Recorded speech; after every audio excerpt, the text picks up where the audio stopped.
a little ponytail girl, grown up to be a woman. Now she's gone in a blink of an eye. She left the sun in a bucket and her clothes hanging out on the line.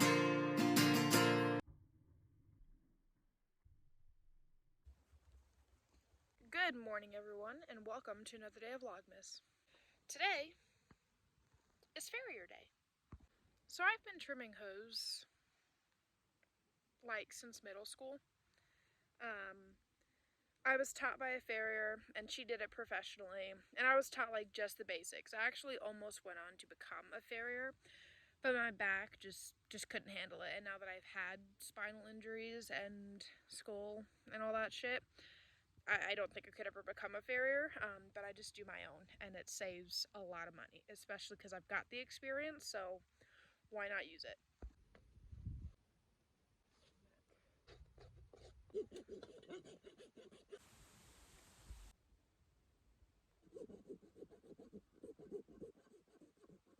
So what's probably going to end up happening is I'm going to do Faye and Delilah today, and then save Rebel and Legend for tomorrow, because I already know Rebel's going to be a handful, and I'm actually heavily debating sedating her just to get her hooves done.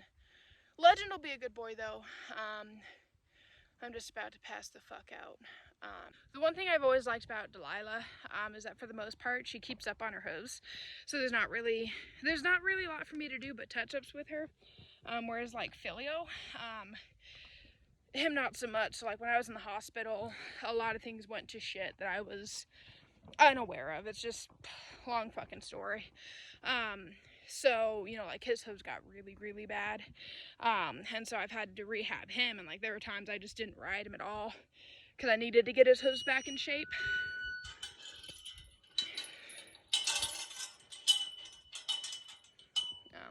So again, that's just a friendly reminder why hoof care is so fucking important, because if you don't have any hooves, you don't have a horse.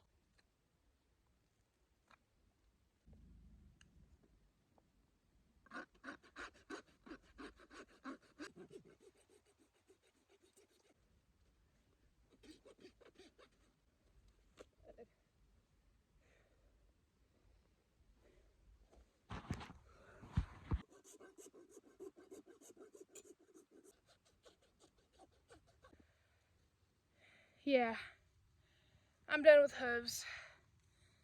Saving the rest for tomorrow. This is why I never became a farrier, huh, Delilah? I remember back when I was running my training facility, I did farrier work as well. So the horses that were barefoot, I would trim them up for their odors. And, you know, I had an owner come and visit their horse because I had an open door policy. Come whenever, just let me know when you're here and when you leave for safety purposes.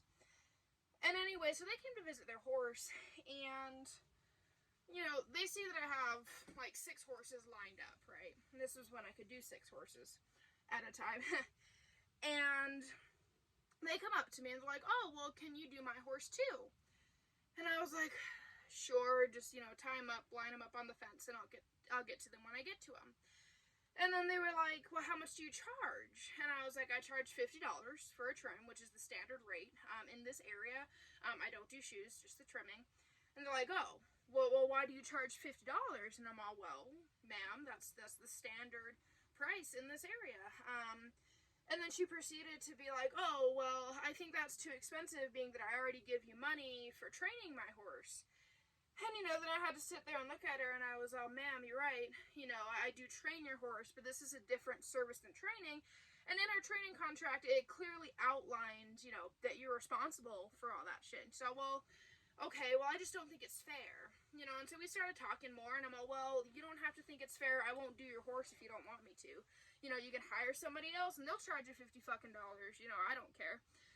Less work for me. And then she proceeded to go to a few other of my clients who were there to help assist with their horses' trims, and talk about how it was so fucking unfair that I was charging her extra money to do her horse's hooves, and I should do it for free because she's already, you know, spending money on her horse's training and blah, blah, blah, blah, blah. And then I literally looked at her after she was complaining, and my other clients were like, dude, can you just fucking get rid of her for the day? Because she was stressing everyone out, you know. And so then I eventually looked at her and I'm all, if it's so easy, why don't you do it? And she looked at me. She's all, well, what do you mean? And I'm all, if trimming hooves is so easy, then why don't you fucking do it? And she's like, well, I don't know how. And I'm all, well, then don't complain to me that I'm going to charge you for trimming your horse's hooves when you can't even do it yourself.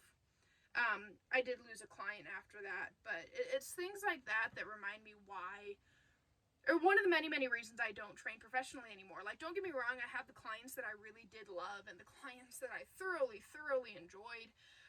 You know, I met some really, really awesome people, but there were also some really, really fucking shitty people. And, you know, while the accident was the initial reason why I stopped training horses, there's days I think of moments like those, and I'm like, you know, I don't miss that. I don't miss when people complain that I'm riding in red reins or a green saddle pad, or, you know, that their horse's ears weren't forward in a photo, so I must be abusing them. You know, I don't miss those days.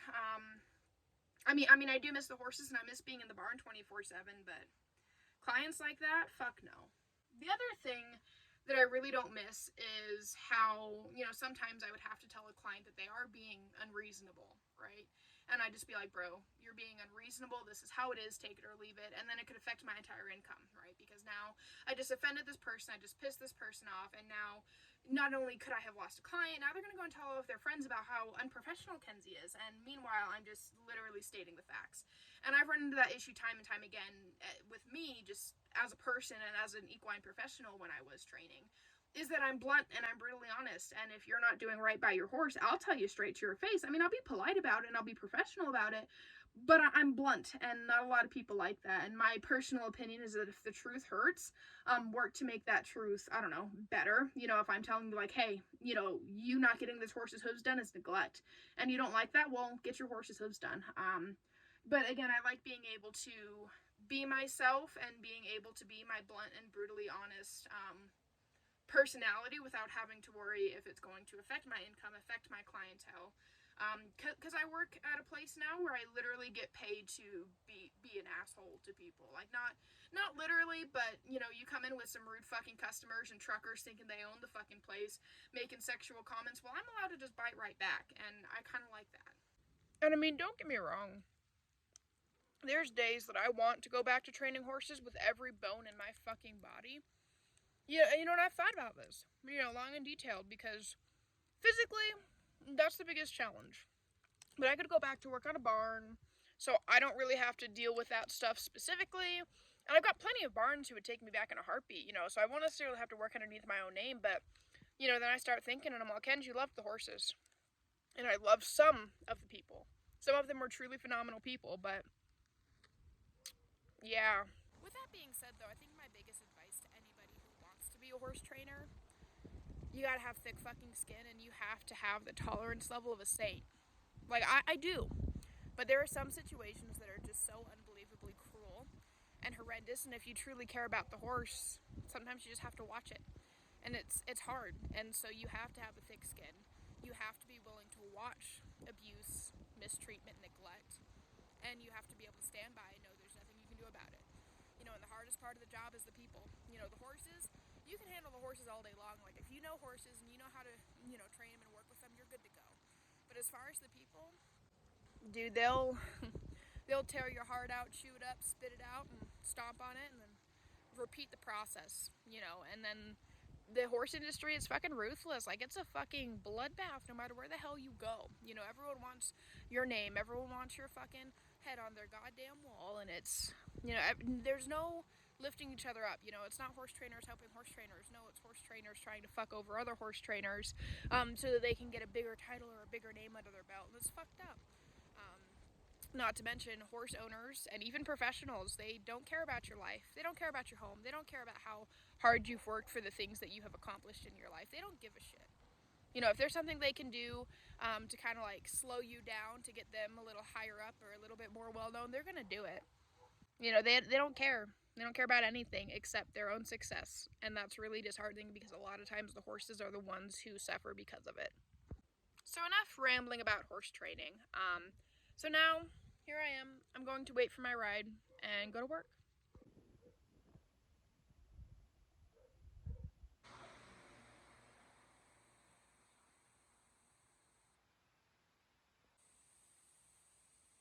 So I went to work, came home, took care of animals. Same shit, different day.